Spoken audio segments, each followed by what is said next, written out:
I named this How to Be a Trauma-Informed Behavior Jedi on my way to one of our local districts probably 4 years ago. And then, I'm in Humboldt County. We've got 33 districts in our county. Some are very small, some are larger, but comparable to California, all of them would be considered small districts. But superintendents start calling up, hey, can we do that Jedi training? I'd like to, and it was funny because it was like, oh, geez, I guess this is going to stick. And then I work closely with the California PBIS Coalition and the incredible work that they do around PBIS and MTSS and school climate transformation work, and work closely with Mike Lombardo. And we were on a Zoom, and he had mentioned this series, and I said, oh, he asked me, do you have something you do? I said, well, I could do this, and so he has to do it. We already see it. Milani says, may the 4th be with you. So there's the punchline. I said to Mike, hey, if we can do it on any day, it's got to be May 4th, right? So the Star Wars Day. So here we are. May the 4th be with you. We're rolling it out again, twice as many people, and let's get started. Thanks again for being here. And again, if you just joined us, Rebecca Dixon is going to be my point person, and she's my colleague and co-worker with the Humboldt Del Norte SELPA. All right, so I'm going to share my screen here, and let's get up the, hold on. Love the technology. Give me 2 seconds. Talk among yourselves. All right.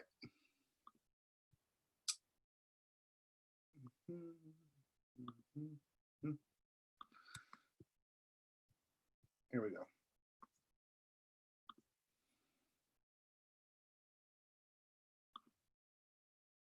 Okay. Hopefully everybody can see that. All right,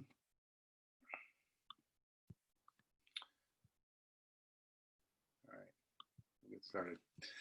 So yes, my name's Peter Stahl. I'm a trained school and counseling psychologist. Did my training at the University of Massachusetts quite a while ago. Moved to Humboldt County to be near my sister, who was pregnant at the time. And that was, I was only coming here for a year, and that was 17 years ago. So that's how things work sometimes in life. And I've been real honored to be working with the Humboldt County Office of Education at first as a behavior specialist and school psychologist.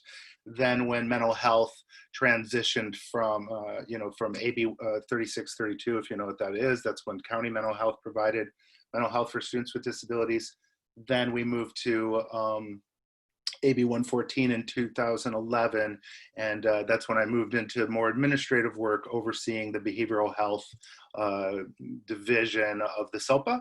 And then in 2015, started doing work with MTSS, and I started the Northern California MTSS Coalition, and started to do a lot of work with local districts around, PBIS and MTSS and social emotional learning and such. So, and that's really grown as well in the state of California. We have the California MTSS initiative. And I've been the region lead for that. So very involved in school climate work. My email, I'll give it to you at the end, but if you have any questions or want to collaborate or connect, feel free to contact me. All right, so here we go. This is me. I get to share it with, I don't know how many people are in the room now, but I think it's important to share a little bit about our stories. And, especially in this time, I would encourage anybody who's connecting with anybody on Zoom to make it real, to connect from the heart and the head, and truly engage each other in a way that that may not be typically how we had done things in the past. Everybody's needing that connection. And the important thing about stories is that the more we know about each other, the more we build an understanding. And that's so true with our students. I'm going to give you just a little snippet of my story. I didn't grow up a little cowboy, but my grandparents did live in Arizona. Although I did grow up a duck-hugging kid in northern Michigan. This is a farm in northern Michigan there I grew up. And that duck is either Bert or Bertha. And that goat in the background is either Joshua or Deborah. So as I grew, I started doing, I did a lot of work in the wilderness with youth. And this is me doing backcountry trail work on the Harding Icefield trail at Exit Glacier outside of Seward, Alaska. I would recommend going there. I worked there for several years doing trail work. I also worked in the Nez Perce Wilderness in Idaho. This is Ben Lentz. He's a wonderful person. This is years ago. And this is at the ribbon cutting of a causeway that we built in the Nez Perce National Forest.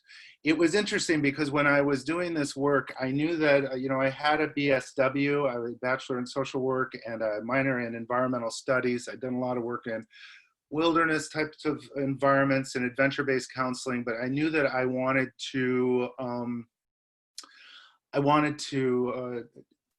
to do something in human service. I mean, I knew that's what was going on. But when I started to work with youth, and especially when I started working for the Student Conservation Association, I was really struck how students could come from all over the country, and the common denominator was school. The common focus, was their conversations around, what their requirements were, what they did, socially, but it came back to school. And as we know, this is where the youth spend so much of their time, and things have really shifted with education, right? It was very academic focused when I was in grade school and junior high, and what shifted now is that we're really seeing, the state and nationally talking about social emotional learning and behavioral education. So we're going to focus on that today, but a little bit more.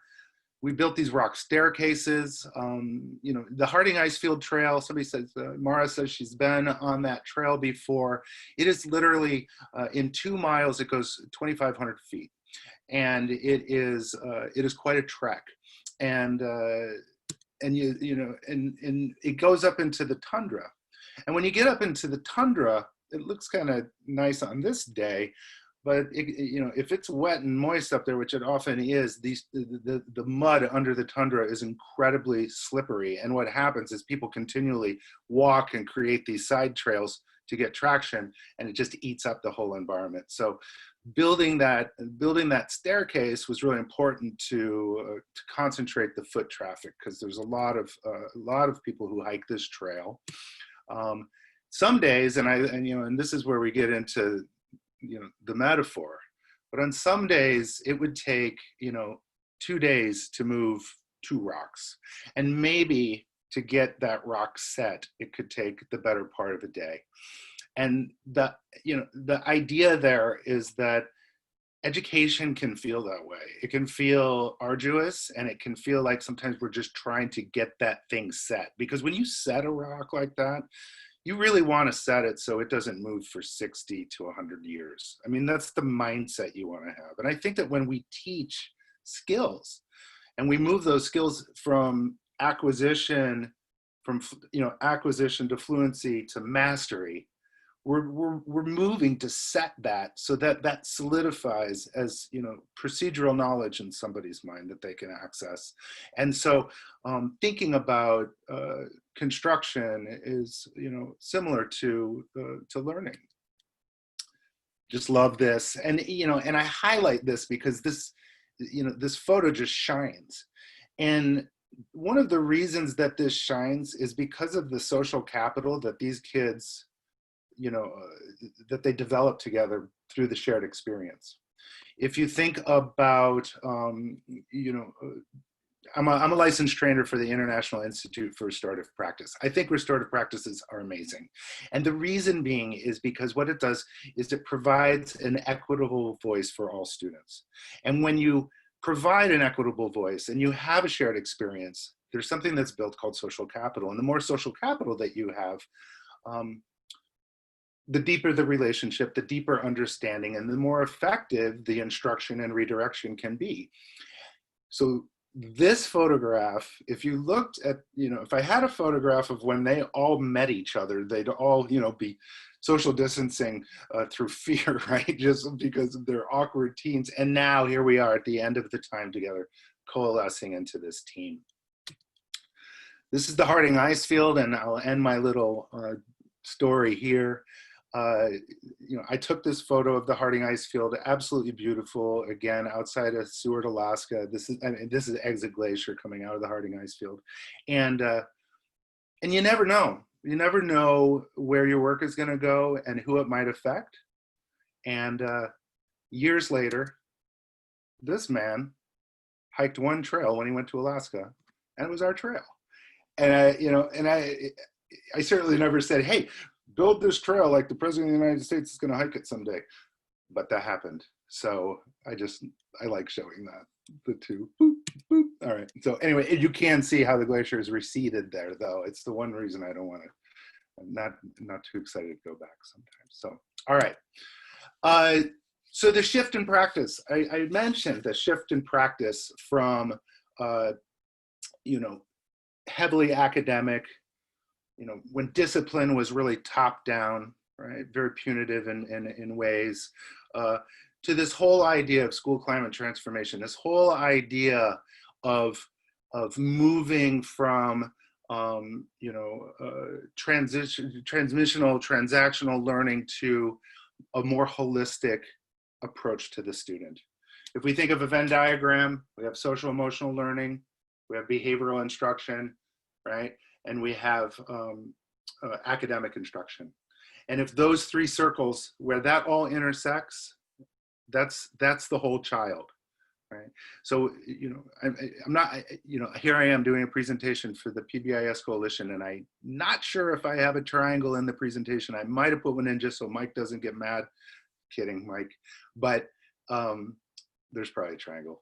But we all know the triangle, right? And the triangle is universal instruction happens for everybody. Then a tier 2 is a low-level intervention for an identified group of students. And then the very top of the triangle, which is the smaller part, which should be about 7 to 5%, is intensive individualized instruction, right? But keep in mind, and I like to say this in every training that I've ever given, is there's no such thing as a tier 3 kid. There's no such thing as a tier 2 kid, right? There is a child that might be in need of a tier 2 intervention, of a low-level intervention in reading. There may be a child who needs tier 3 intensive individualized intervention for anxiety. But think about that. Think when we're talking about children that so-and-so might need assistance in this area, because there are, all children have areas where they excel and areas where they need support. So thinking about that, and that the movement, if you're a tier 3 child, does that mean that you just live in tier 3 all the time? And so, no, it does not. So what we want is, we want that to be a dynamic flow between that intervention, so people can always be moving, improving it, and getting the support that they need as time goes on. So systems require behavior change. Behavior change, right, is behavior. It's all, right? I would love it if I could change student behavior. I've said to teams that I've worked with before, if I could change children's behavior, I wouldn't be here right now. Right? I'd probably be on some yacht somewhere, because I'd be the only person in the world that could change children's behavior. All we can do is we can change an environment, we can change a set of interactions, we can change the skills that we're teaching, and when that individual changes their behavior, we can recognize and support that shift, right? So the behavior change is on us, is the ways that, through classroom management, through what we're teaching, through embedding social emotional instruction in everything we do. So, but we have to have the motivation.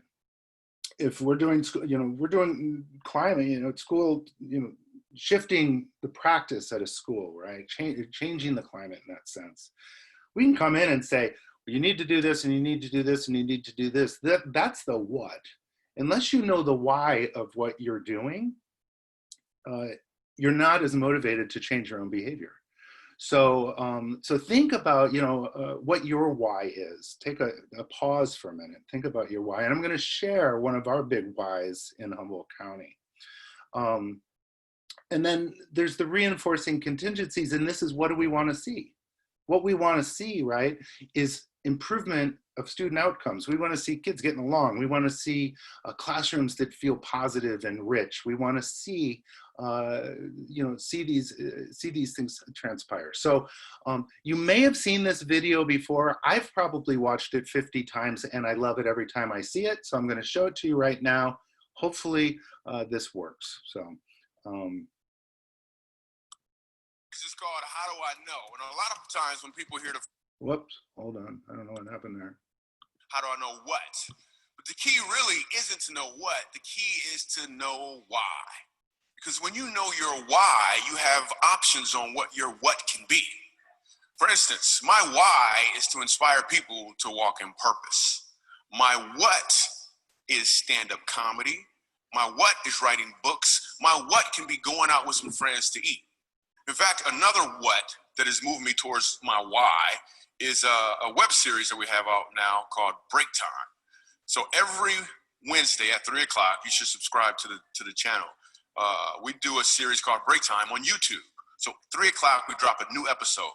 One episode in particular, I'm about to show you a clip to. We're in Winston-Salem. So Break Time, this is how it works. I travel the country, I do stand-up comedy, probably an hour and a half at an event.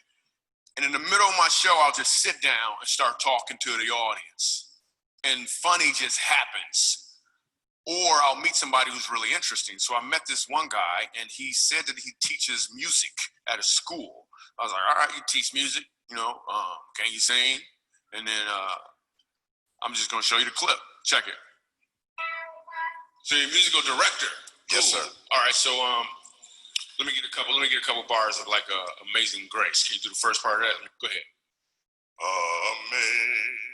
Amazing grace, how sweet the sound that saved a wretch Peter like me.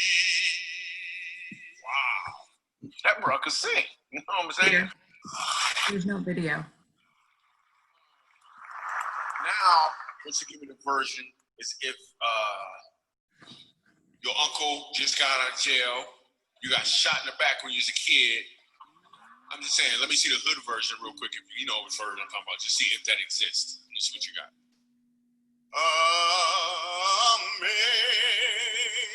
Amazing grace. Peter, there's no video. Sweet. No. How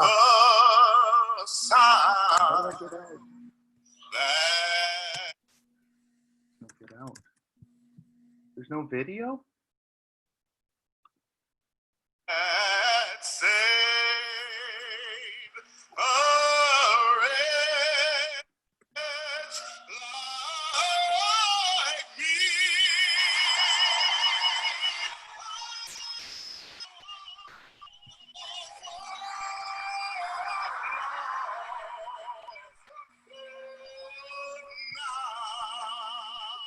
Right now I'm fine. Hopefully it's working.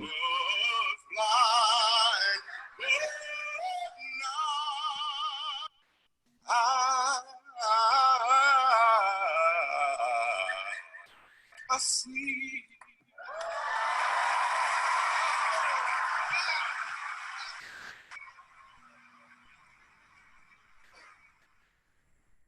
Here's the thing. The first time I asked him to sing, he knew what he was doing. The second time I asked him to sing, he knew why he was doing it. When you know your why, your what has more impact because you're walking in or towards your purpose.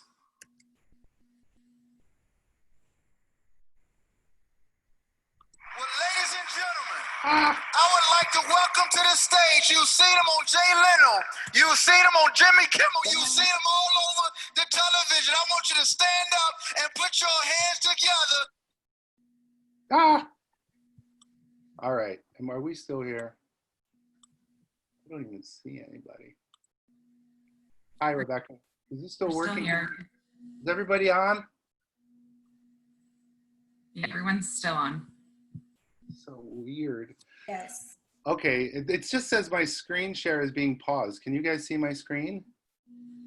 Yes. You can. I don't know. Okay. I can see your PowerPoint. You can? Yes. All right. Hi, everybody. You know what? That's worked every time I've ever done it. So if that didn't work, I hope you could see it. I'm just going to explain what happened. I'm glad you're still here. I'm going to tell you what happened. What the man sings that Amazing Grace. You can see and hear me. Awesome. He sings that, right? And the first time he sings it, and it's beautiful. And then the second time he gives him context and says, sing it, like sing it from, sing it from your life experience.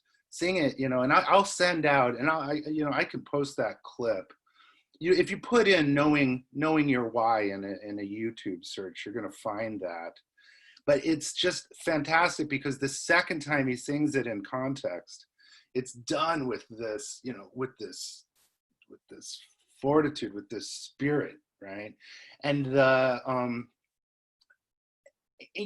we're not able to do that every day, right? We're not always on our A game, but it's important to pause and think of why we're doing what we do. And all right. So if we think, I just want you to think about kids for a minute, right? It's counterproductive to have, this lens when you're looking through this lens, okay? So for example, if you think a student is misbehaving, right?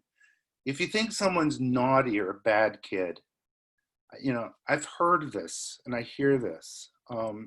Or, we think that she or he is pushing our buttons or engaging in the misconduct. They're doing this on purpose, right? Or if we think a child's manipulative. Now, I'm not going to judge you if you go home and talk with a friend or your partner and say, hey, this has been my experience today. It felt like this kid's just really pushing my buttons, right? But when you enter the intervention mindset or the work you're doing with a child, these aren't going to lead you to a path that leads us to productive work. So productive, right? Our productive lens is this, right? The student has a skill deficit, okay? The student, they have skill deficits or a learning difference. We think that the students, they're getting their needs met the only way they know how. Right? We think that the student, needs more teaching and reinforcement. When you think problem behavior, and this is my mantra, and I just want, if you leave with something today, leave with this. Problem behavior is a form of communication. And the other thing is that it represents the lack of a skill.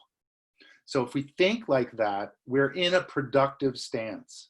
We're in a place where we're saying, one, we're empathizing and we're compassionate, but we're thinking, what is it that somebody isn't able to do right now? This idea, right? And I've heard this and it's true. This idea of, hey, gosh, I asked them what they should have done differently and they told me, see, they should have done it differently. But let's keep in mind, I mentioned earlier, right? When we're learning, there's the acquisition phase, there's fluency, and there's mastery.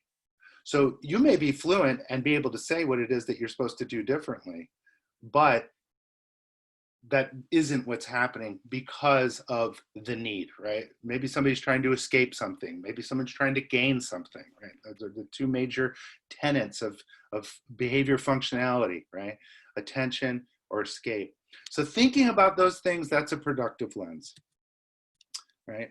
One of our whys in Humboldt County, and this isn't unique to Humboldt County, this isn't unique to California, and this isn't unique to the United States. But many of us have heard of the Adverse Childhood Experience study. I'm not going to explain the entire study. I would really encourage you, while you're looking up the YouTube video you just missed, you could also look up the video from Dr. Nadine Burke-Harris, who's now our Surgeon General for the state of California, and she does an amazing TED Talk on ACEs and how that affects learning and children. So ACEs, right? Adverse childhood experiences, they happen early in life and they affect learning and they affect cognition. So here are some of the categories of those ACEs. Like I'd mentioned. Can I interrupt you real quick? We're not seeing the slides that you're showing now. Your screen's on. Can you go back into presenting view? How long has that happened? We're still on a shift in practice is what's showing right now. Yeah. So I think we're just a couple behind. Why? How's that? There. Thank you very much. Okay. Back on. Thanks. Would you know, the largest Zoom I ever do in my entire life, and I have the first technical difficulties ever. So anyway, thanks for your support, Rebecca. But okay, so adverse childhood experiences. Here are some of those categories under the abuse, neglect, household dysfunction. And right, Humboldt County, we're one of 3 counties in the state of California that have the highest prevalence of adverse childhood experiences. But that, again, look throughout the state. This is true. This touches all people. Touches everybody in every socioeconomic level. Adverse childhood experiences. This is a shared experience. If I were to say how many in the room, which I'm not going to, have experienced this, a certain percentage would raise their hand, right? And if I said how many have experienced this, then another group would raise their hand, and you can reflect and know. But the interesting thing, and so I'm going to talk about the effects of trauma real quickly, right? Here's an example of that. Traumatic stress, right? It changes the body and the brain. So it's essentially, we move into the toxic stress because we have an abundance of a stress hormone that's called cortisol. Right? The fancy word for this is called allostatic load, but this idea of toxic stress puts us in that defense, that fight, flight, or freeze. And many of us have experienced in our career asking a child and prompting, hey, will you pick up that pencil? And all of a sudden you just get this outrageously unexpected response. This is sort of aggressive or shutting down. This is what's going on right now. Now, that could very well be because of a trauma response. It could be very well because of toxic stress. So those, the kids that are like that are, hypervigilant and kind of ready to go. So, a little bit about adolescent brain development. We know that there's a lot of changes that happen. I'm witnessing this right now with my own daughter, who's almost 10. But changes of physical appearance, emotions, right? Thinking, the impulse control, planning, complicated decision-making. These are things that, neurologically and developmentally should be expected of children, especially preteens. Anybody out there who works in a middle school, right? God bless you.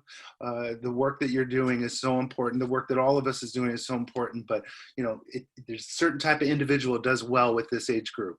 I happen to, find this age group wonderfully dynamic and exciting, but it can be very challenging as well, because what you see impulse control at its highest, or risk-taking at its highest, and impulse control at its lowest at this point.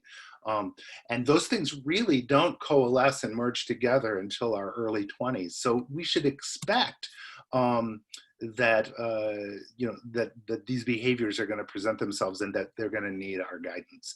So, but there is that increased desire for risk-taking, and the parts of the brain that control impulse control and emotion, they're really not even developed yet, as I was mentioning. So really into our 20s. Now here's the most scientific thing I'll show you all morning, right? And here's the average teenage brain, with the love lobe in the front, very, very well developed, right? But down there at the very bottom right, we see the memory for chores and homework, not so developed. The answers is growing. Addiction to Facebook and cell phone, TV storage. Awkwardness is pretty well developed. Slamming and punching reflex.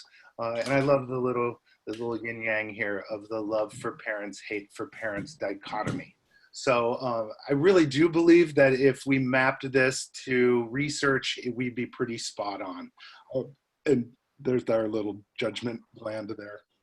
So Now here's the anxiety curve. This is a tool and a way of thinking that I think is absolutely imperative and is helpful not only in working with children, but it's helpful in our relationships as well as adults, because this relates to humans, not just children. So imagine, right, 1 being calm and 5 being high anxiety. Right. Now, with shelter in place, and I don't know about you, but week 6 was a challenging week for just about everybody I talked with, and I think that there's a level of anxiety that we're all experiencing it, and if we're not experiencing it individually, there's certainly a global layer of that right now. So, being gentle and understanding with each other is very important in this time and all times, but having that awareness right now. And this is helpful in the sense that as we move up that anxiety curve, right, between a 2 and a 3, this is where verbal redirection is still fairly effective. As we move further up the anxiety curve, sometimes the best laid intervention is some silence. Because what we're really are seeing is as we're moving up the anxiety curve, there's more stress hormone in the brain. When we move to a 5, it's too late. I don't know about you, but if anybody's ever been in a difficult interpersonal interaction with maybe someone they love dearly, you may realize that when things get really heated, the desire is to, I want to solve this right now, but it's not a productive conversation that's happening. And one of the reasons is because the reason that we take space, the reason we give space, the reason that we promote silence in those situations is because neurologically, we're needing those cortisol levels to abate. We're needing those things to calm. And it's interesting because the research has shown that really that can take 20, 25 minutes, 30 minutes for those cortisol levels to really to reduce. And so when you think about that intervention of sending a child into the hallway for 5 minutes and and then bringing them back into the room and the tornado is still there, and it's like, didn't you fix yourself magically in those 5 minutes? Well, neurologically, the brain might not even be at a place where they can calm. And there might need to be some movement and some space that happens. And so it is very trauma informed and trauma responsive to not only recognize this, but to know the space that needs to happen, right? We clear classrooms sometimes for a reason, because it's difficult to move a child and we don't want to put our hands on them, so it gives them space. But that can be very challenging, and many of you have experienced this. But then when we're coming down the other side of that curve, that's where we start encouraging, and we'll talk a little bit about the best way to do that. But then we encourage, and then we move into refocusing, and then we get down to a 1. Now keep in mind, encouraging isn't sitting down and having a counseling session and processing what's happened. That's encouraging, like, I can see that you're calm. Let's move to this space. We're here for you. We're supporting you. We're hearing you, right? And we're reinforcing that shift. When we get down to the 1, and I'd even say maybe, an hour out, half an hour out, when somebody's really calm, maybe that's the time to engage that and then process. What should we have done differently next time? What is it do you think that, triggered that?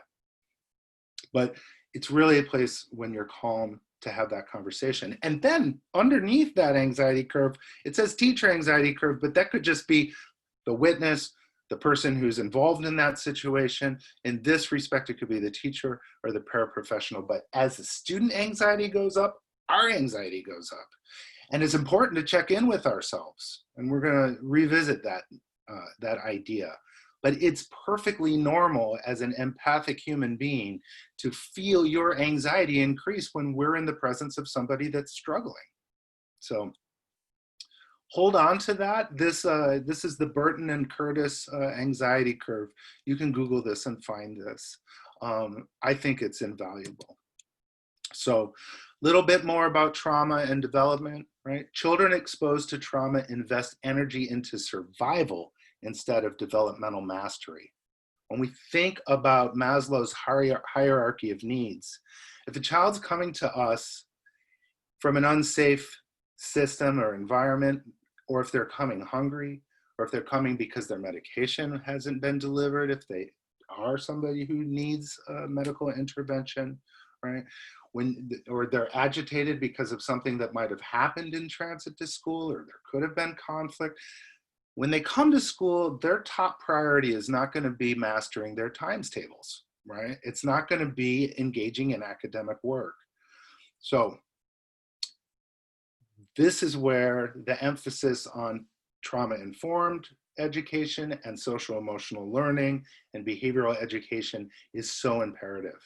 Because as we receive students and we receive children that are, perhaps are, displaying maladaptive behaviors because of trauma response, we have to create environments that support all levels of learning.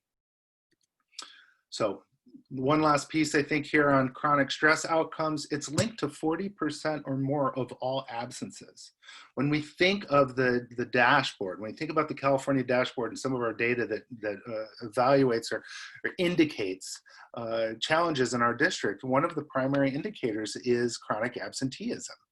And so if we think that 50% of chronic absenteeism may be linked to chronic stress, now we've got something to work with and saying we need to build social, emotional, supportive environments because we want our schools to be a point of refuge for students, not something to be avoided. Right? It can impair attention and concentration. I don't know about you, but if something really stressful happens to me and I go into a meeting, I'm only partway there.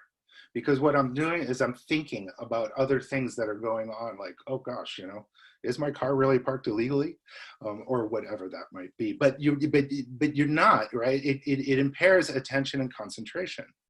And if we think about trauma and attention and concentration, we need to be very careful as educators not to say, oh, this child has attention deficit disorder, has ADHD, and maybe they need stimulant medication. Well, for a child that truly has a frontal lobe disorder like attention deficit hyperactivity disorder, a stimulant medication can be a game changer.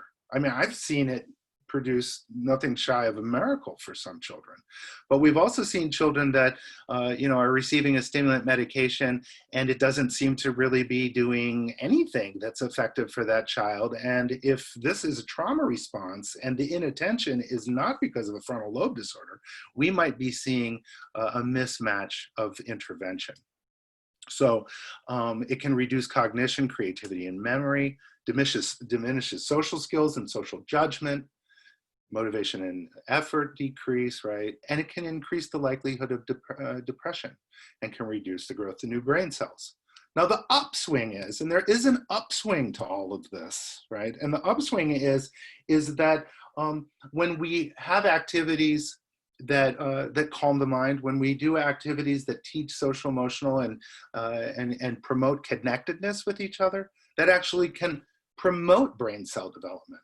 So in a sense, I anoint all of you cognitive behavioral therapists, and I'll tell you why here in a moment.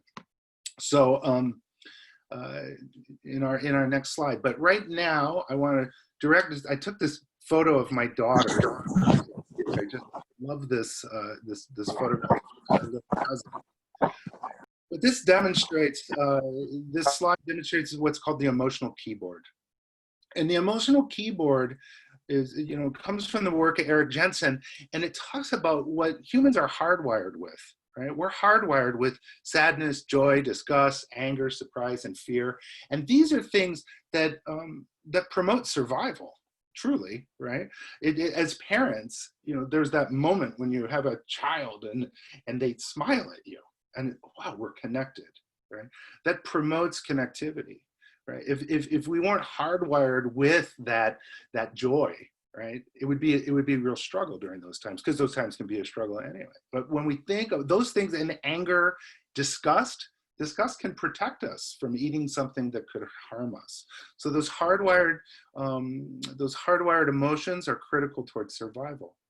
But those higher level emotions, such as sympathy and patience, shame, cooperation, gratitude, humility, forgiveness, empathy, optimism, compassion, these are things that are explicitly taught. I think, when my daughter was 2.5, she tried to hit my wife, Christine. And I remember Christine being like, gosh, she was angry. Like, she was really angry at that young age. But at that point, we needed to teach her, we don't solve problems in this family by hitting. This is not a form of communication that we engage in this household. So, maybe you need to freak out in your room for a while or whatever that is, but this is not how we're going to do this. So you explicitly teach, that skill, right? It's the same with empathy. When you think of empathy, this is something that we're seeing, in some ways, I hate to say this, but we're seeing kind of less and less of a developed sense of empathy for some of our TK and kindergarten students. It's been a real issue in some of our local districts, and that could have to do with our trauma situation in Humboldt County. But empathy essentially is understanding how our behavior affects other people, and then having a sense of, emotion and compassion towards that situation. I like to illustrate my daughter's daycare, and a shout out to Willows and Dunes, because they were incredible in how they worked with the children there. When I was little, if somebody harmed somebody else, the rote response was, bring the offending child over to the one who's crying and force them to say they're sorry, right? And then they sort of like, I'm sorry, and walk away. And you think, oh, wow, well, that was far from enlightened. And I don't even know if anyone learned anything in that situation, except that if you say you're sorry, you get to leave. But what my daughter's daycare did is, and this is hypothetical, but say, a kid picked up a dump truck in a sandbox and hit my daughter with it, and my daughter's crying. What their primary intervention was to then bring the children together and have my daughter tell, the child that did the harm, tell them, hey, what was that like for you? What happened? So my daughter, says, I don't like it when you hit me with the truck. It makes me afraid. I get sand in my eyes and I don't want to play with you, right? Now there's some learning that's happening in that situation, and it's truly a restorative intervention in the sense that we're trying to repair the harm, and truly to repair harm, we need the child that has done the harm to understand how that affects those around them. Essentially, we're teaching empathy by providing these types of opportunities. So restorative or other types of social emotional interventions that highlight how one's behavior affects others is powerful medicine. Okay, so let's go back to Alaska for a second. This is the top of the Harding Icefield Trail, and those mountains in the distance in Inuit are called Nunataks. And Nunatak essentially means lonely mountain rising out of an ice field. I can boast for a second and say that I actually skied out to those Nunataks with a small group of people and skied down them in August once, but I just like thinking that when I look at this photograph. But what I really want you to pay attention to is the trail. Pay attention to that trail that goes through that ice field. And keep in mind that this picture was taken, I think, last week of July, first week of August. So there's still quite a, at least then, there's quite a bit of snow at the top of the trail. And that trail takes you, you go over that little bit of that ice field, and then you can even go further, and you see there's a cairn there that marks really the beginning of the glacier. But the interesting thing is that when people get to this point of this trail, they hike that path. And the reason they do that is because it's, one, you're exhausted. Two, it gives you the surest footing, because it's a slippery surface. I mean, it's snow. And so as that trail gets developed, there's sand and there's footprints and such that kind of get embedded and gets a little crusty on that path. And it's easier to have sure footing when you're walking on that. So draw the analogy to one's identity or one's thought patterns, right? A child might experience that they're not successful in math. And every time they encounter math, they take that pathway. I'm not successful in math. I don't do well in math. I hate math. I want out of this room. This doesn't work for me, right? That is the sure-footed way of that pathway of thought for that child. Now, that might not be entirely true, or the thought might be, I don't have friends, I'm not successful on the playground. What we do as educators is we Sherpa children across a new pathway. And we need to help them. And at first, the footing isn't sure. And we need to continue to highlight their success. We need to continue to promote their ability to succeed. You know, I'm sorry that I'm hearing that you're feeling that way, but let's keep in mind that yesterday you were really successful playing Foursquare, and that was amazing. And that's something that you could probably do again today, don't you think? Right? We want to highlight that success or that interaction. So the small image to the right represents what I like to call the golden ratio. It's 4-to-1. Right? A mentally healthy relationship, a mentally healthy classroom environment and setting is one that has 4 positive statements to every corrective statement. And you may have heard this before, and it's a critical aspect of learning, right? And if we think of 4-to-1, right? If you had 5 kids, that doesn't mean that these 4 kids are always getting the positive and this one's always getting the 1, right? The corrective statement. This is true for every individual child, especially children that have social emotional challenges or that are considered our frequent flyers. We need to highlight, we need to show them that they're successful. People that are successful in their environment are likely to engage in that environment, and they're likely to attend that environment. So when we think about chronic absenteeism, when we think about academic, sort of self-efficacy, the ability to drive one's self and effort, we need to have evidence that we can be successful in that setting. And sometimes it can be difficult to find those things that are successful, especially for that frequent flyer kid, right? But what we really want to do is catch them being good and highlight that success so that they know that they can be successful in their environment. We're going to highlight why that is here. So here's another example of that, okay? So this can lead us into the idea of resiliency. I love the research on resiliency. I taught for, 13 years, 12 years at Humboldt State University in the school psychology program. I taught the behavior course, functional behavior assessment, behavior intervention. And in my time there, some of the research that I found to be most moving was the work on resiliency. I mean, the first 4 chapters of Beth Dahl's book on resilient classrooms will make you tear up, because it's this idea, right, of these mentally healthy environments and supporting secure attachments with kids and adults, providing the child with these age-appropriate competencies, exposing child to concepts that enhance wellness. This whole idea, right? I'm gonna have to move along because I'm being chatty here, but this idea that the relationships and the connections that we make with children really matter. You can go to any trauma training, and the biggest takeaway, the banner that I'm always left with, is this idea that it all boils down to relationship and connection. So taking interest in children goes a long way.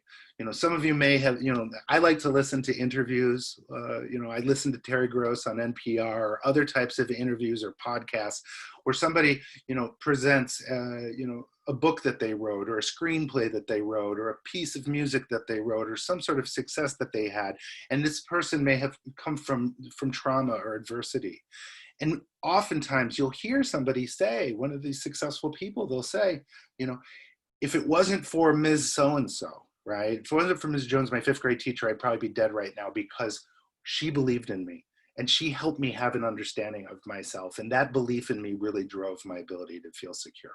So if we think about chronic absenteeism, when we think about children not showing up, when we think about that, think about how do we create schools to be that refuge? And part of that is by investing in those relationships and helping children prepare to cope with stress, okay? So We're moving into the home stretch here, but if a child doesn't know how to swim, we teach. If a child doesn't know how to read, we teach. If a child doesn't know how to multiply, we teach. If a child doesn't know how to drive, we teach. If a child doesn't know how to behave, we teach, right? Oftentimes that last sentence is filled with the word punishment. And just a little crash course on punishment, right? The word discipline, right? Because we're talking a lot about, at the state level and local level of writing, inclusive discipline practices, right? And creating, ways to, we know that we can't suspend children now from kindergarten all the way through the 8th grade, and there's going to likely be that upward extension for defiance, right? And so that whole idea of willful defiance, child saying, I don't want to do it, or, saying even, I would say a child even saying, F you, there's that point of like, yeah, we could send them away, but what are we teaching them at that point? What we really want to do is we want to create an environment that can embrace that infraction and basically separate the behavior from the person. And, as John Braithwaite says, separating the deed from the doer. This idea of, yes, what you did was maladaptive and wasn't good for our community and it hurt our community, but you're a valuable part of this community, and how are we going to restore and teach how to create this shift, right? The word discipline is Greek in origin, and it comes from the word disciple. So it really means to lead, to follow. Nowhere in the word discipline resides the word punishment. That is a construct that we have created that is synonymous with discipline. So keep that in mind. And I'm not saying we don't ever punish, but we do know through tomes of research that punishment is the least effective way to change behavior. Okay. Peter? Yes.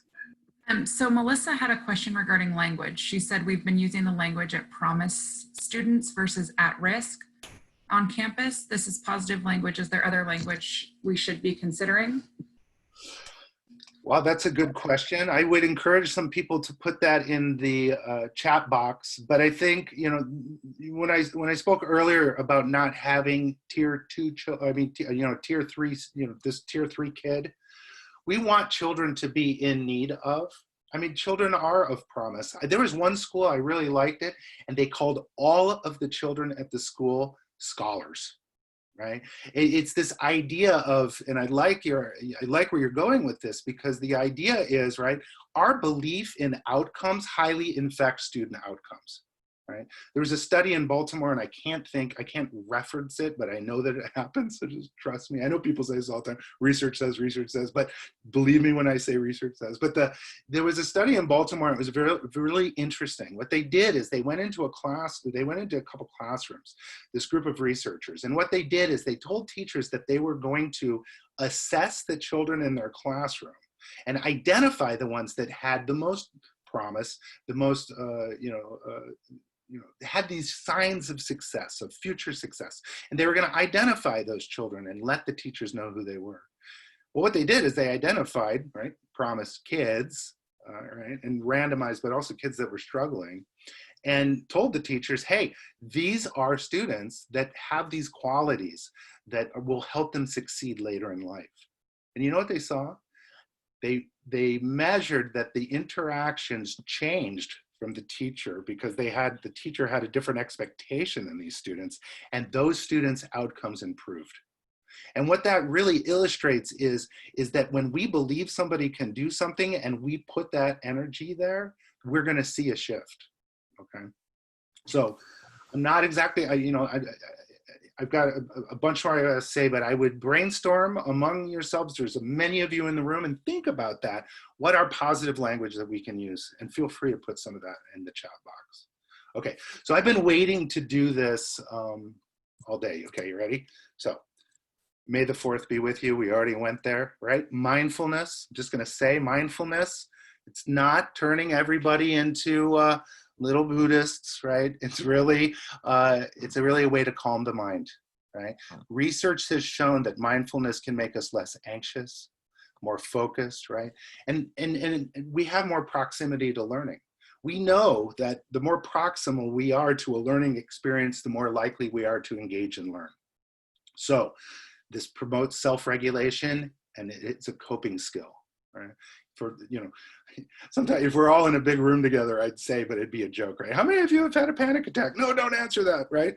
But we do know that, right? Panic and anxiety is a fear response that's not connected to an evident stimulus. So this idea of breathing, body awareness, and calming oneself is a coping strategy. If you're using a break card for an intervention for a child, I think it's really good to put on the other side of that break card some relaxation strategies that they can implement while they're taking that break, right? And so thinking about that, and it's trauma-informed. So now this takes me, don't worry, I'm not taking my clothes off. I'm just gonna show you something here. And that is that everybody can benefit, right? Can you see my shirt? I hope you can. Benefit from mindfulness, even the most traumatized of stormtroopers. Okay, so there you go. So that brings us to my favorite Jedi, our friend Yoda, right? Our 600-year-old friend Yoda. So I wasn't going to disappoint. Give you a Jedi. But here are 6 safe, and I'm going to move quickly through this. I know that we only have a half an hour left, but I'm going to move fairly quickly through this. But through safe and effective behavior management techniques. These are things that I'd really like you to consider and reflect about your own practice and how we can help our teams move towards employing these. And some of these will be review, and that's good. And some of it might, sort of be an aha for you. But think about, right, being mindful of your own reaction, right? When we're managing difficult behavior, it's really important for us to know how our behavior affects the behaviors of others, right? If we come in with big energy, if we come in forceful, we're gonna probably be matched with that similar type of energy, right? That idea of standing over a child, it's really different, right? To be standing over somebody and looking down than coming down and looking at them and having that personal redirection. Right? What we do and say in response to somebody's behavior really is going to affect whether or not that behavior escalates or reduces, right? When we're aware of that, we're more equipped and empowered to deal with the situation. So taking that moment, right, and being mindful of how am I affecting this situation, right? Because it is about a human interaction, right?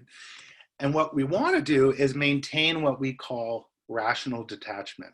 Now, I'm not saying don't be compassionate and don't be loving and don't be empathetic, but rational detachment, right, is maintaining control in that situation and not taking negative comments or actions personally.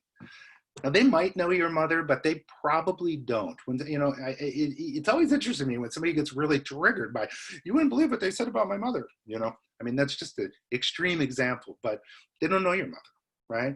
Kids are going to say something to get a rise out of you. So it's important to know that, to try to not take those things personally, right? Some kids are really attention-seeking missiles. What they really want is they want your attention, and they'll take it any way they can get it. So knowing that rational attachment helps us, right, maintain that control. And not only that, it helps promote a safe environment. And when we promote a consistent, safe environment, what we do is, one, again, it's trauma responsive because we're being consistent, and it shows that we're providing that safety for that student, and that their behavior isn't, our relationship and connection to them is not contingent on their behavior. They don't just get us when they deserve us. They get us all the time. And so it's a different relationship than maybe others that they have with adults. So knowing that we can, we could react instinctively or defensively, but if we do that, that's going to escalate that situation. So being equipped with that skill is going to really help us encourage positive behavior. Okay. And being attentive. Now, and I say this, if I say it with caution, I don't mean this in a negative way, but let's also keep in mind that when we provide attention, we may be reinforcing a negative behavior, right? So a maladaptive behavior might repeat itself if it's attention seeking and we give attention every time it happens. So sometimes planned ignoring can be a really powerful intervention. But when somebody's in crisis and really having a difficult time, when they feel ignored or marginalized, not cared for, we might see that escalation. We're going to talk about alpha commands here in a minute, but we really want to validate. So I'm not saying get into a counseling session with somebody, because that's going to be really reinforcing, right? Kid gets set for a timeout and they're escalated. Somebody walks down the hallway and gets engaged in a mini counseling session with them. Well, that kid might want to go out in the hallway more often, because that really kind person who's paying attention to them and listening to them is out there, right? And maybe they'll come back into the classroom and do something maladaptive again, because I'd rather be in the hallway having the interaction. So when we think about being attentive for somebody who's really escalated, think about, I can see you're upset right now, right? We're paying attention to you, right? But what we need is this. We're going to talk about those commands here in a second, those requests. So, but pay attention and give plenty of personal space. There's so many, the SELPA receives our behavior incident reports, right? When somebody gets hurt, when a staff member gets hurt, a child gets hurt, or restraint happens, or these types of things, those need to be reported, and that data gets reported to the state. There's quite a few that I've seen during my career where somebody gets hurt because of their proximity to the student. So knowing that we're giving plenty of personal space, we get in on somebody's space and they're in crisis, you're really, I don't want to say inviting, but you're adding a variable to the situation that could essentially be dangerous. So we want to keep a child safe by having that space, and also show through our body language and our facial expressions that we're listening. And sometimes it just is that presence, right? So, and then the positive self-talk is to ourselves, right? When you go into a situation, right? Don't think, I can't deal with this right now. Oh my God, here we go again. I am not prepared to do this. You walk into a situation with that sense, and you're going to find yourself, right? Now, that's not a Jedi behavior, folks. It's really you could set yourself up. And when that interaction happens, you might find yourself getting hooked. So that idea of walking in and telling yourself, I'm going to do this well. I'm going to leave the space. I'm going to validate those feelings. I'm going to, not be aggressive, right? We're going to see that there might be a more productive response from the student. And recognize your limits, right? Being a professional doesn't mean you can handle everything, right? Don't go in too deep. Know that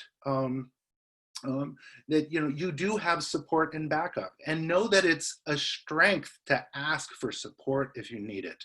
Okay, so accept your limits and keep in mind that sometimes the best decision is to let somebody take over. Maybe you're tired, maybe you're triggered, maybe your own trauma has come up. But be aware and know what that plan is going to be prior to going into that. If I need help, where am I going to get that help? Where am I going to get that assistance? Don't lay hands on a child. Don't do that when you're alone, right? Be mindful and know that what your limits are. And if a child is starting to express things that make you concerned around their mental health, then report that. And when we're reporting our concern around mental health, don't only do that for the children that are, externalizing, but also be mindful of children who are isolating, internalizing, and such, okay? So, and debriefing. This is some of the most important medicine, is debriefing. Many of you, probably all of you, have heard about compassion fatigue, right? Or secondary trauma.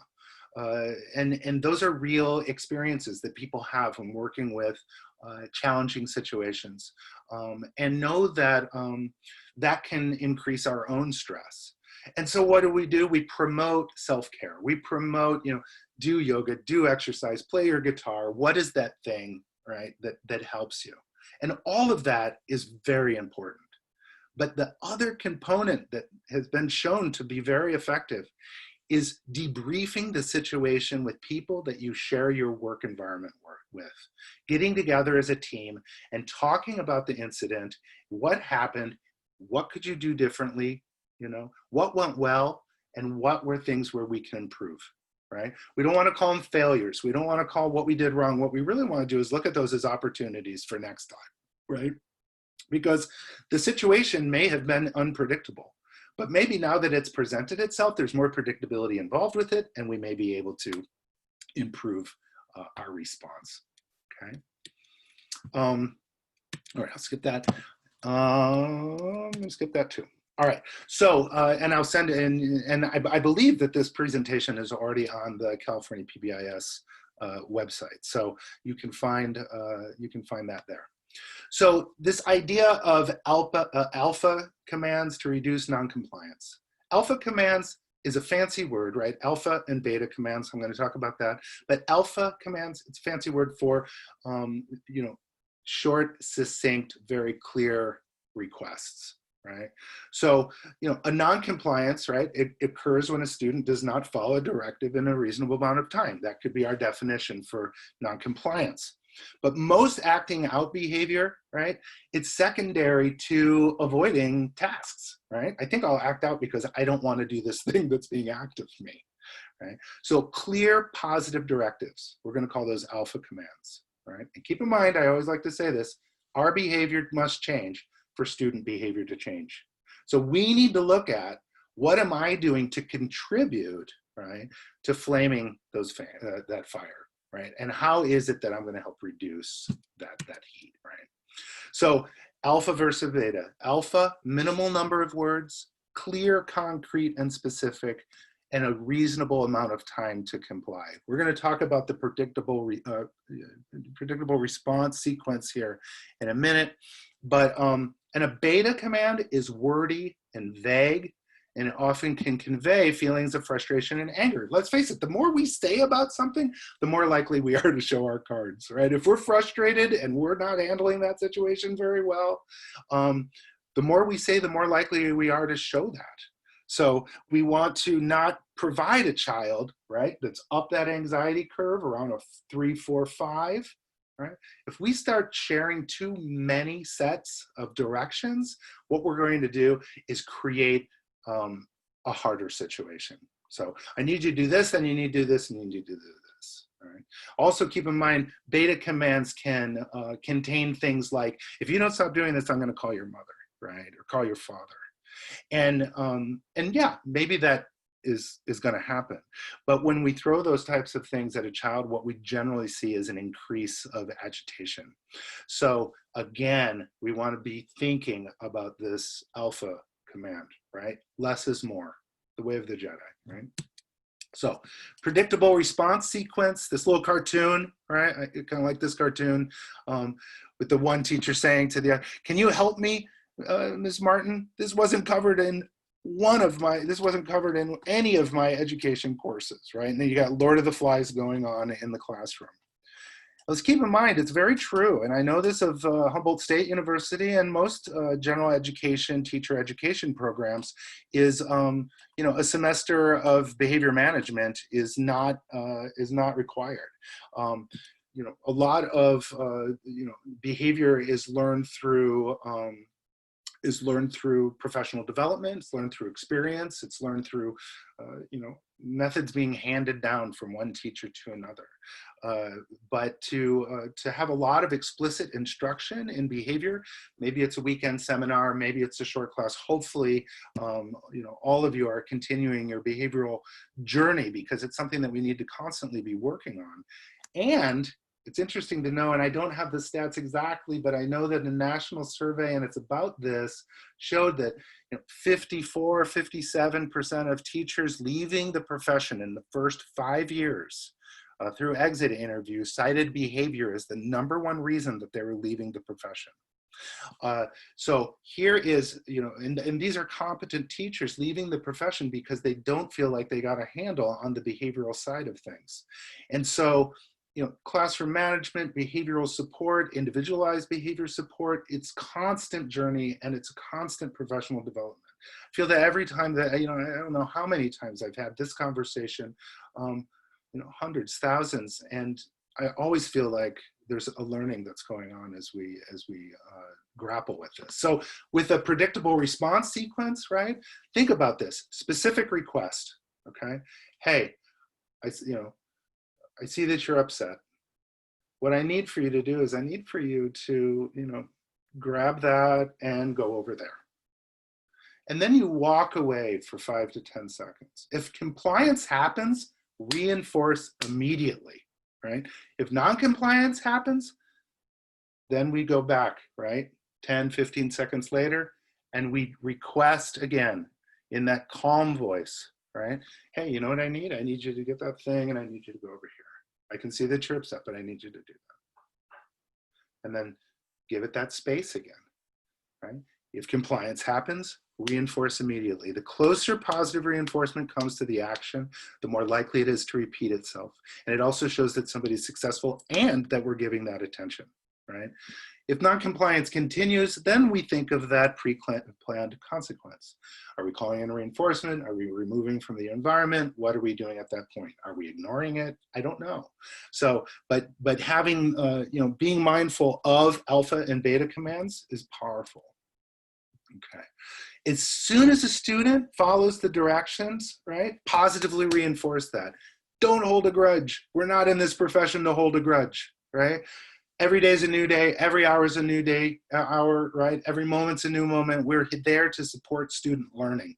So grudges aren't helpful, right? And really forging, those relationships with those kids, as we mentioned before, is critical. Right? And then we want to assign meaningful consequences, and we'll touch on that in a minute. And then problem solve with the student to help them avoid the inappropriate behavior next time. And keep in mind, problem solve when somebody's calm. Problem solve when somebody's available for that conversation. Don't try to problem solve just because that's your need to do right now, because that child might not be ready to do that. Being aware of when to do that is critical. Right? And so positive and corrective consequences, right? Students learn to comply with expectations and routine through direct teaching. And this idea of differential feedback, right? When positive and corrective consequences are used to make clear to the student the boundaries of acceptable and unacceptable behavior, right? Keep in mind, we want to stay 4 to 1. We want to be giving that feedback, and we want that to be incidental, and we want that to be happening all the time. It's important to be moving around the environment, catching children doing the right thing, even if they're just sitting and proximal to learning. We want to reinforce that, especially for somebody that's challenged in doing that. So, right? So we acknowledge the student's use of the appropriate behavior when we see it occurring, actively look for what students are doing, what's expected, and reinforce those.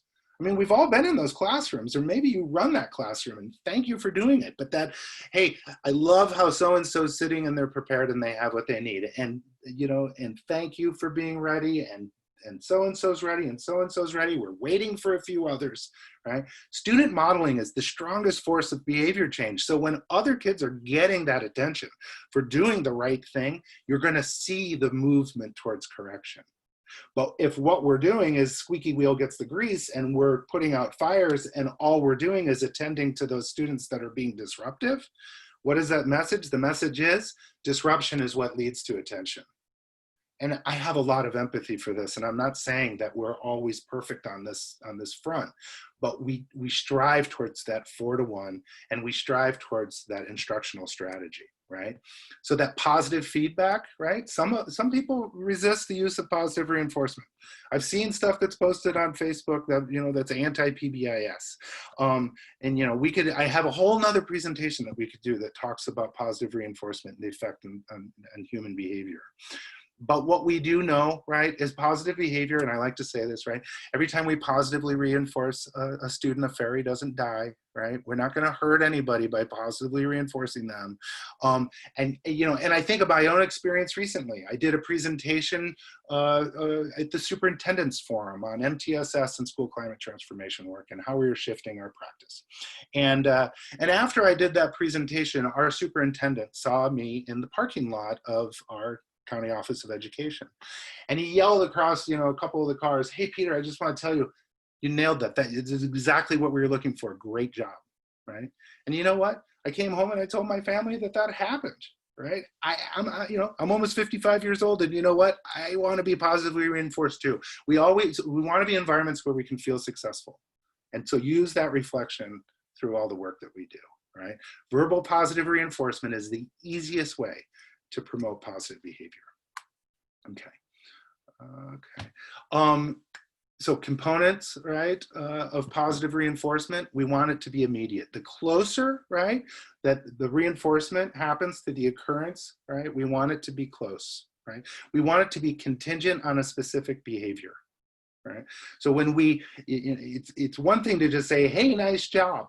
It's another thing to say to a student, wow, when you walk with the group and we get to the cafeteria on time, we all get here and we're happy to be here on time and it doesn't hold anybody up. And I just want to tell you, nice job, right? Now that is relatable. Somebody say, this is how my behavior affects others, right? Teaching empathy, and it's relevant to that situation. It's not just good job, okay? So we want to be consistent. And we want that to be consistent, not just by us, but we want it to be consistent across staff. So this is where that climate change and that change of practice of adults is critical. And we want to be careful, right? Not to reinforce behavior one time and then punish it inadvertently the next time. So consistency is really critical. High rates of reinforcement, right? High rates of positive reinforcement have been shown to be very effective in increasing the target behaviors. So here's some samples. Again, you can access this, so I don't have to read all of them, but there's nonverbal, there's privileges, rewards, and incentives. Keep in mind, right? Positive reinforcement isn't Skittles, right? Well, it can be, and they work. But it doesn't need to be. And I wouldn't recommend it always being that, but it's that smile, that wink, right? Pat on the shoulder. It says that, but be mindful too when we're trauma informed. Touching children can be a trigger, right? So be very mindful about that and what that looks like. But a nod, a note, right? I love it when somebody gives a child a note and says, why don't you take this note down to the principal's office? And the note says, hey, so-and-so's being amazing in my classroom today. And now that administrator or somebody who's used to seeing somebody because of an issue is able to say, nice job today. I hear that you're attending and that you did all of your math. That's incredible. And now we're building, right? We're building those positive connections. We're building that social capital. Now the disciplinarian, or the person that maybe is the one who's at the helm of those hard situations, is the one who's also able to have that positive interaction with the child. Very, very important. So example of corrective consequences, right? AKA, some people would like to call this punishment, but I don't like to call it punishment, is gentle verbal corrections. Maybe it's loss of point or privileges, but I'd be careful about response cost strategies, right? You don't want to be an angry first grade teacher and say, oh, I'm so frustrated, and grab a bunch of marbles out of the marble jar that everybody's been working towards and take them out because you're frustrated in that moment. But there is opportunity sometimes to lose privileges, and losing privileges is a real human consequence for poor behavior, right? Discussions, timeout. Timeout should be called time away from reinforcement, right? Removal to the office, maybe contacting parents. So here's some ideas. Isolation within the classroom for a very short period for somebody to chill and take a break. That's fine, but let's not sequester somebody somewhere as a punitive response to their inability to be engaged in the way that we'd like them to. Because what we don't want to do is stigmatize that child. And so being mindful about those types of interventions, restorative, of course, trained about 600 people in restorative practice. I'm a strong believer in that. Reteaching, sometimes extra work, right? Or planned ignoring.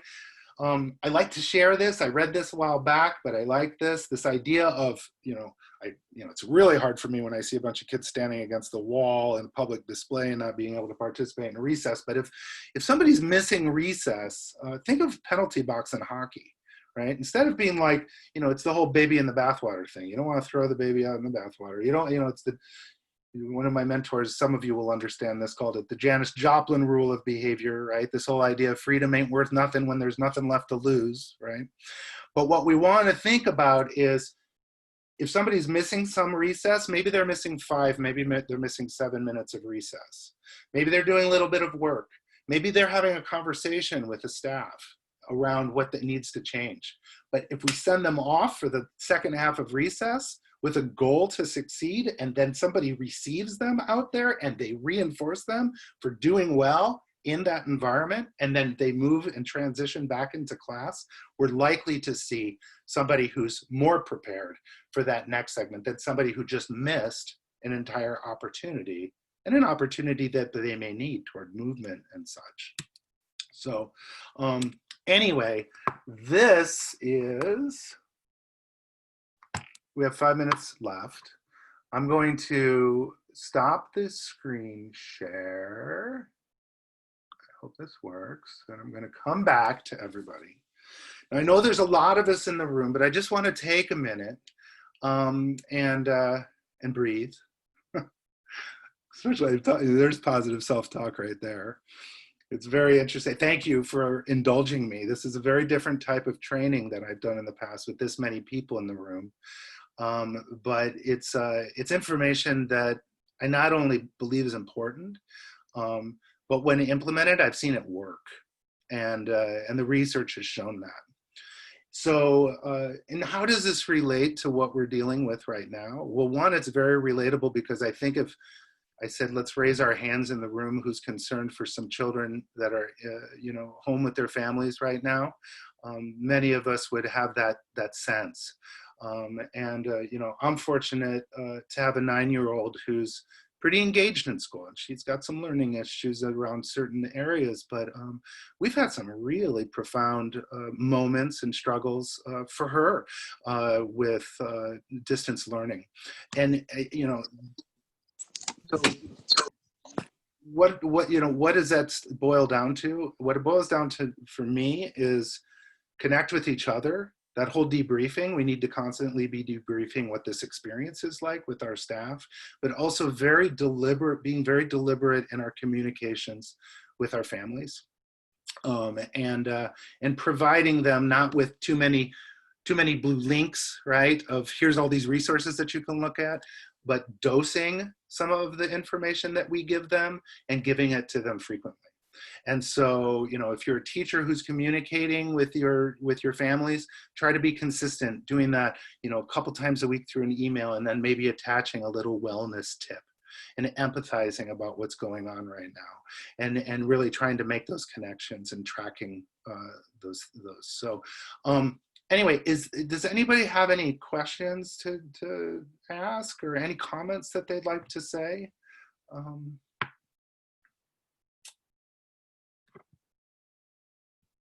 We good? Okay. Well, again, what? I was just going to say that, you know, some people had questions to links and such. So I just wanted to remind everybody that the PowerPoint is on pbiscalifornia.org under events. I also posted the link throughout the presentation a few times. And then I did at the end just post attachments or links to some of the things that you mentioned that people were interested in. Thank you for doing that, Rebecca. And thank you, Rebecca, for supporting during that time. I'm so disappointed that the video didn't show, and I don't know what happened. So again, you know, do that knowing your why search and watch that video. It's fantastic, and share it with your teams. But anyway, may the force be with you. Fourth be with you. May the force be with you. Take care of yourselves, and thank you for the opportunity to chat this morning. I appreciate it very much.